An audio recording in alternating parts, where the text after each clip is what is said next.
تعالى أنزله ورسول الله معلمنا أعوذ بالله من الشيطان الرجيم. بسم الله الرحمن الرحيم.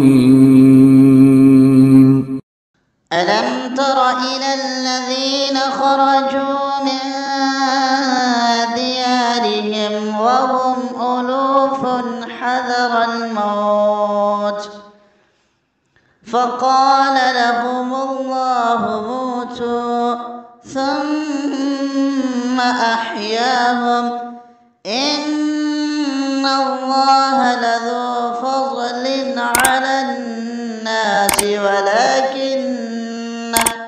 ولكن أكثر الناس لا يشكرون. وقاتلوا في سبيل الله واعلموا أن الله سميع عليم. ماذا الذي يقرض الله قرضا حسنا فيضاعفه له أضعافا كثيرة والله يقبض ويبسط وإليه ترجعون.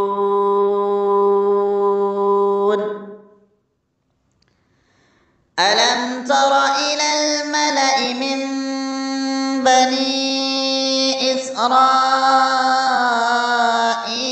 من بعد موسى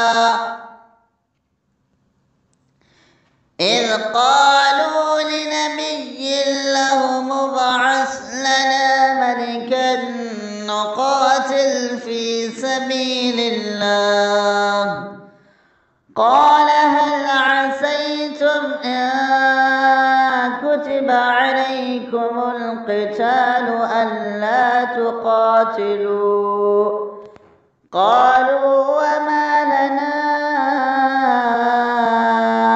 ألا نقاتل في سبيل الله وقد أخرجنا من ديارنا وأبنائنا فلما كتب عليهم القتال تولوا إلا قليلا منهم والله عليم بالظالمين.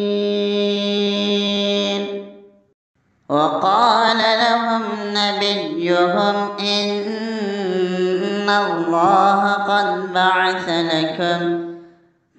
بعث لكم طالوت ملكا قالوا أنى يكون له الملك علينا ونحن أحق بالملك منه ولم يؤت سعة من المال قال إن الله اصطفاه عليكم وزاده بسطة في العلم والجسم والله يؤتي ملكه من يشاء والله واسع عليم. وقال لهم نبيهم إن آية ملكه أن يأتيكم التابوت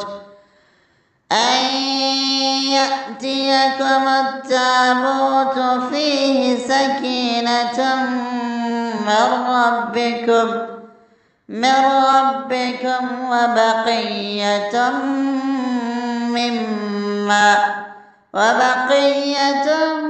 مما ترك آل موسى وآل هارون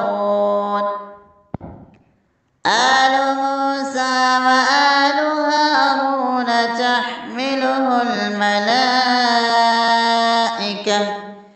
إن في ذلك لآية لكم إن كنتم مؤمنين. صدق الله العظيم.